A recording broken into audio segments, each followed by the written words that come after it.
We sat about a day away from the Eagles Buccaneers matchup on Monday, Tuesday for me. And is this a death march or is it an extended death march? Because if we do win, most likely we would have to face the 49ers in the second round. And if we struggle against this team, I mean, a hard precursor that we would get destroyed the next week. This is the first game that truly marks a turn for me in my faith in the Eagles, at least in the form of a pick. What's up, it's your boy Centron coming back at you with another analysis video, and I kid you not, that's the real name. We're gonna analyze some things today. Eagles at Buccaneers, 5 matchups to watch when the Bucs have the ball. So, yeah, it could look pretty bad, man. All right, so number one, the Eagles cornerbacks versus Mike Evans and Chris Godwin. They are both, two solid receivers. Mike Evans building a Hall of Fame resume. I believe he already has composed one. The next couple of years will really determine maybe how fast-tracked he gets, but the dude's done nothing but have 1,000 yards receiving each and every year he's been in the league. Having some elite seasons in 2018. This year has been pretty good. And then 2016. 2015, not bad at all, but touchdowns front. But you see when Brady came here, his numbers really changed. I think 2021 and 2020. That being said, he presents a matchup problem for us. Last time we faced him, we were able to keep him from having a big game. He was effective in spurts, ending up with like 5 or 6 receptions for like 60 yards. Being able to hold him in check. That was Sean Desai's defense. This is Matt Patricia, and I do not trust anything that he is coaching, presiding over. It's been a hard downturn on the defense.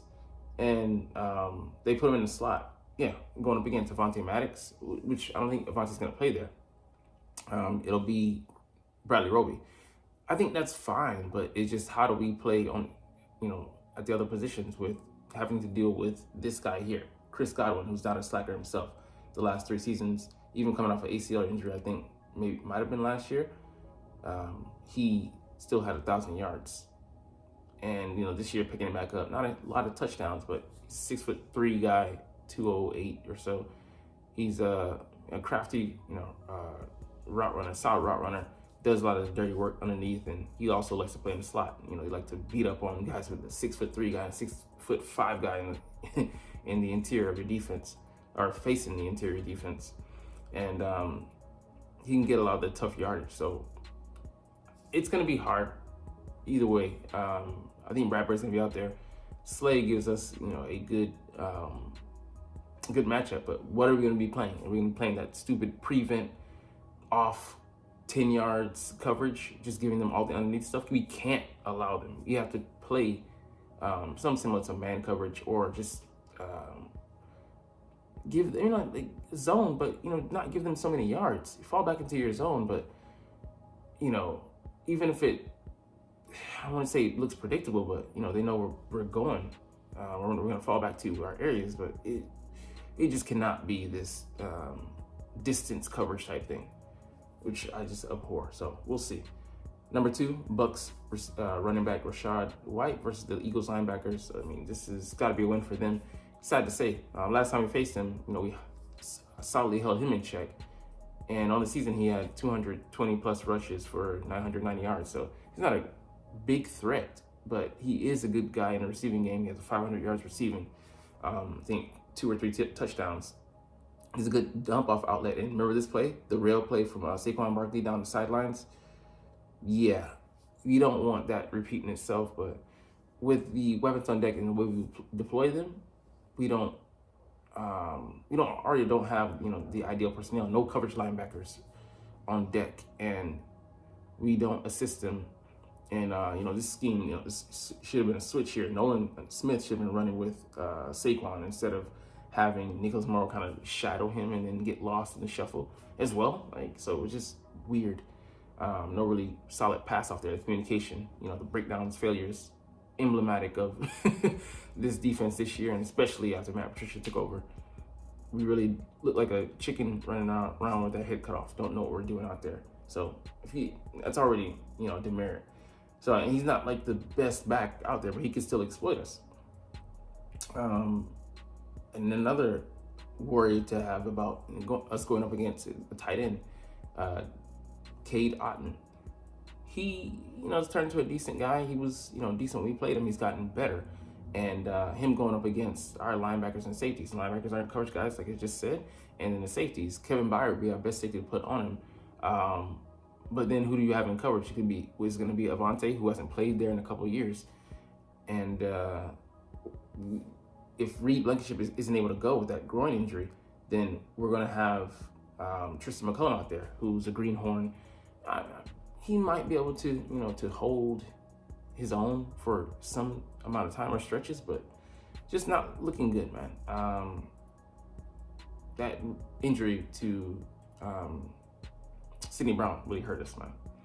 And then it's not only, it's a double slap, because not only is he not able to play, but it's so late in the year that it's gonna, roll over into next year. So instead of being able to just say, okay, well, Byard, we cut ties and going forth with our two safeties and Reed Blankenship and him, we got to worry about that concern next year and filling, having a guy be a stopgap while he's recovering. And it takes like a year for you to truly be recovered. And then the following year after, you feel stronger. So we'll see.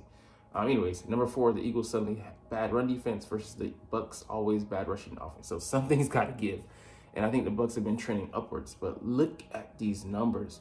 I had forgotten how bad it really was. Like 100-yard rushing, that wasn't a player. That was a team in the first 1, 2, 3, 4, 5, 6, 7, 8, 9 games. And then we allow the Chiefs to run all over us, the Bills, with Josh Allen lead the charge. No running backs were really that effective that game. But then Christian McCaffrey has a 100-yard game. The Cowboys, we let them do their thing, and Seahawks. But really highlighted here by 221 versus the Cardinals. Just atrocious. So, we've just lied down completely. And, yeah, we had a good rushing average. So that it was like 3.6 per carry for a running back. And that might be a sign of things, that we can, return to semblance of earlier this year. But who knows, man? Just this team right now is Jekyll and Hyde. You really don't know who you're going to get, what potion was taken, or reverting back, or returning into a monster of good sorts or bad sorts. Like, it really is, just confusing when you look at this year. The turmoil that we've allowed to creep into the building and fester and grow and spread. And now there's mold all over the fucking place, bro. Infestation. So, you might have to get to the root of that and, do a thorough cleansing. Number 5, where might the Eagles go feasting? Like, look at this line, man. Tristan Wirfs, he's a solid tackle, one of the best left tackles in the league.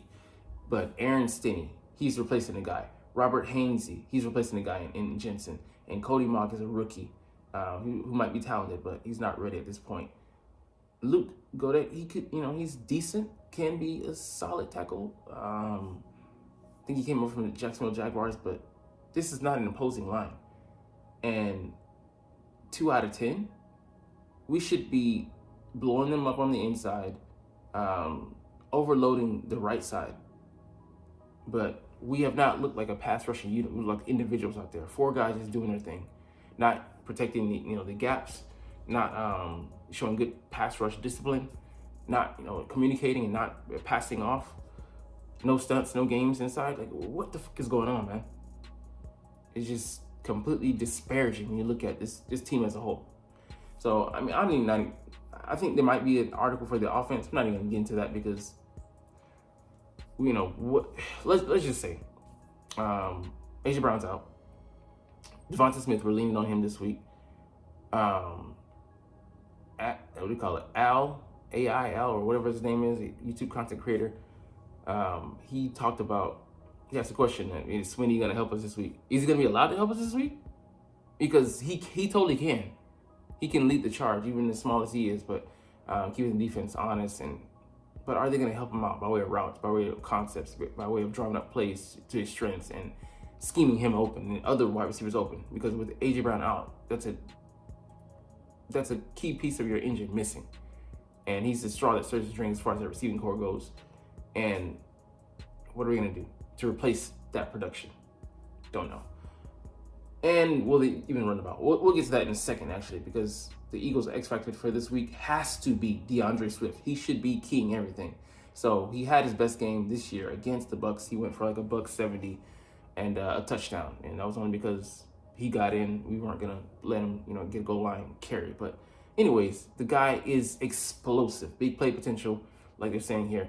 Definitely can be a key cog to drive us to victory and have a superior rushing day like we had in week 3 against them down there in Tampa Bay in Raymond James Stadium. That being said, I don't know, man. I think the Eagles have no choice but to lean on the run game this week. Like, where else are we going? The passing game, Jalen, he might not have the strength in his hand, to grip the ball and truly throw the ball downfield like we want to, the explosive plays, and I can be there when he's compromised physically. And that's not even counting, him not being 100% as far as being a running quarterback, having that mobility, I should say. But we should be run heavy this week.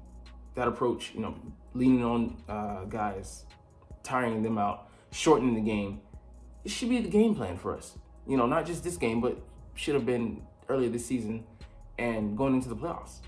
It's getting cold, weather's getting, turbulent and outside bad. You saw the Chiefs game, record cold, record temperature, record low temperature at Arrowhead Stadium. So we should rely on him. 20 touches, yeah. And some of those in the past game, which should be emphasized because A.J. Brown is out this week. Look to one of our playmakers out of the backfield. Option routes, arrows, Texas routes. He should be running down the sidelines as well. Spread out this defense. Make them defend him out of different formations. But the question is not can they. It's will they do these things. It'll be very telling. And, shout outs to some ex-Eagles players that were playing in the Houston Texans Cleveland Browns game. And Texans came out and had a decisive win against the Cleveland Browns at home. And one of the shining stars was one Derek Barnett. He had a sack, 2 tackles in this game. And, he's a solid run defender, but I know he probably needed a new place, getting tired of, being here and not being used, not being given a role, a larger role than he wanted. But he doesn't look just like a reinvigorated player. He looks like a guy that was used improperly here. And it wasn't just him. Steven Nelson picked off a ball and took it back for an 82-yard touchdown on a pick. Just the players, and I know that was different regime, so I'll give them a pass there. But Cameron Johnson had punts, looking good. Who else? Hassan Ridgeway. I don't know how he was looking, but it just gives you reason for pause to trust. You're taking over the talent that previous head coaches had in Doug Peterson. Why can't these players shine like they did under you? It's looking like coaching, and that's been our Achilles heel and the detriment, the anchor weighing around our necks and tying us down to the bottom of the ocean, sinking to with 5 out of 6 of the last games we lost. That's culture, and not being able to turn around. That's culture. Not being able to correct the coaching mistakes, flaws that we're showing. That's coaching. So you have nobody to blame but the guys at the top, the head coach and his assortment of defensive, offensive guys. Special teams been looking good. 1 gaffe the whole year. All right, let's look at some injuries and one more caveat before we get out of here. Eagles Buccaneers wildcard game. Who's going to be out? So obviously I told you A.J. Brown's not going to be able to go. E. Blankenship's questionable. Didn't practice all week. That's not a good sign. City Brown, obviously out. I hate this. Do I put him on the report because he ain't playing out with a torn ACL?